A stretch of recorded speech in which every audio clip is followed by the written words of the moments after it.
Hello guys, nama gua Adil and welcome to my channel.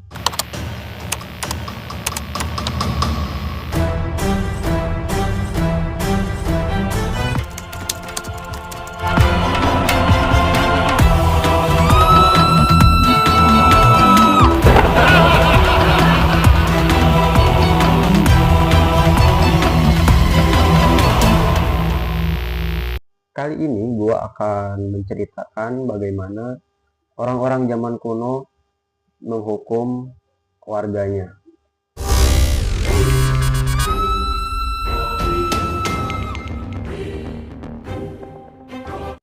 So, jangan berlama-lama lagi. Yang baru bergabung jangan lupa di subscribe dan di like. And enjoy to video.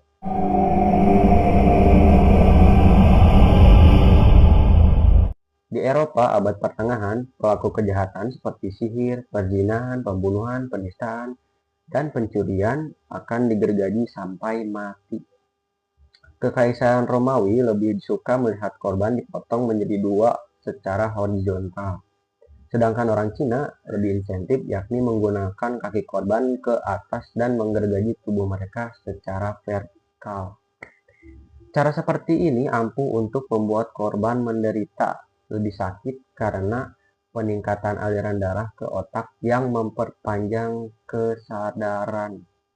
Menurut dokumen sejarah, gerakan informasi Zakir Hussain, korban pertama akan digergaji kaki dan tangannya sebelum mereka akan dibakar dengan obor. Setelah itu korban akan digergaji untuk dibelah menjadi dua bagian.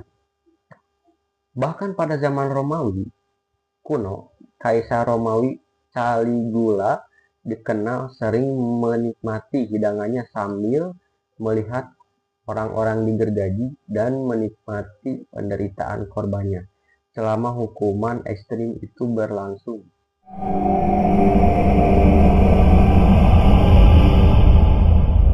Lynch adalah metode eksekusi yang brutal di Tiongkok, di mana korban menderita banyak luka hingga akhirnya mati kehabisan darah. Lynch telah ada sejak abad ke-11 dan dilarang pada tahun 1905. Metode ini juga dikenal dengan sebutan kematian dengan 1000 luka. Hal itu karena seorang algojo bertugas membuat luka sebanyak mungkin dan membuat sayatan pada tubuh korban tanpa membunuh mereka. Tidak ada proses khusus di balik metode hukuman Lynch. Proses eksekusi bergantung pada beberapa faktor seperti keahlian dan balas kasihan yang dimiliki algojo serta tingkat keseriusan kejahatan di dalam atau dilakukan korban.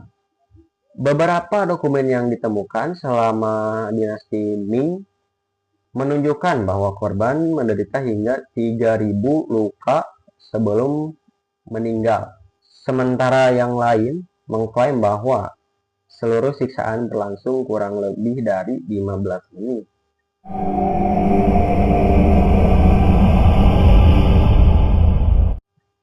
Bentuk hukuman ini juga dikenal sebagai gunga raut dan banyak digunakan di Asia dan di India.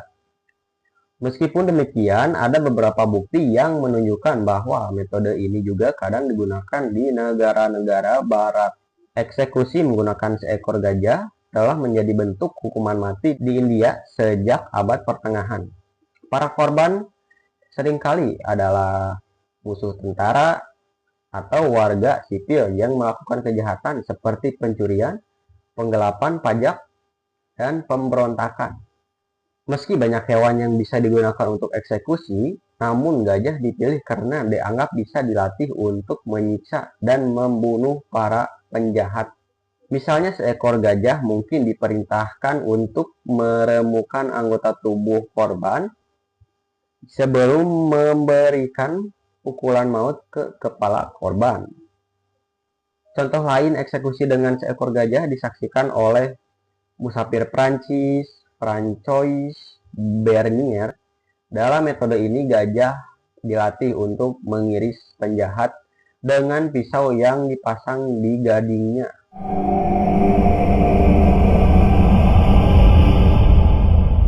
Untuk pemenjaraan mungkin sudah biasa. Selama dikurung, tidak akan diberikan makan ataupun minum. Mereka akan dibiarkan kelaparan dan kehausan hingga akhirnya meninggal di ruangan tertutup tersebut.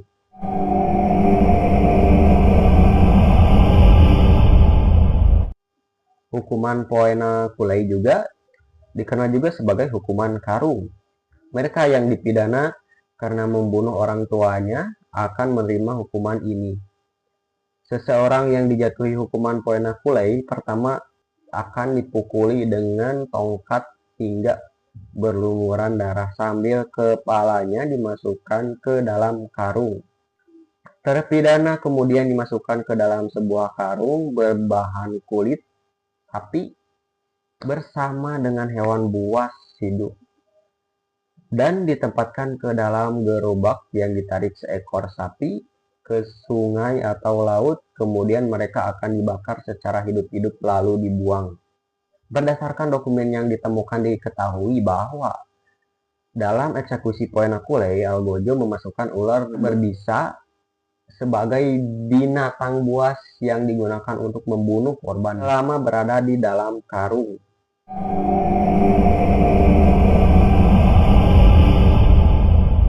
Adalah metode penyiksaan yang dilakukan di zaman Persia kuno dan diperuntukkan bagi mereka yang telah melakukan kejahatan serius seperti pembunuhan atau pengkhianatan.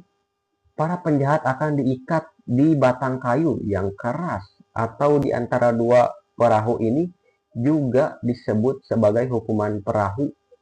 Hukuman ini dilakukan di rawa-rawa atau di suatu tempat di mana perahu bisa terkena sinar matahari. Orang-orang tersebut kemudian diperiksa untuk minum susu dan madu hingga mengalami diare yang parah.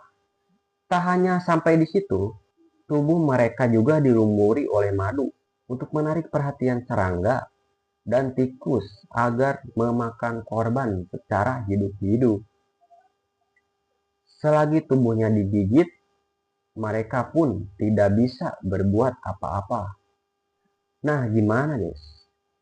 Bagian mana menurut kalian kisah-kisah atau sejarah kuno ini yang paling menyeramkan? Tulis di kolom komentar. Untuk ending dari video ini jangan lupa kalian subscribe dan juga like. Dan support terus channel ini agar terus berkembang. See you and the next time.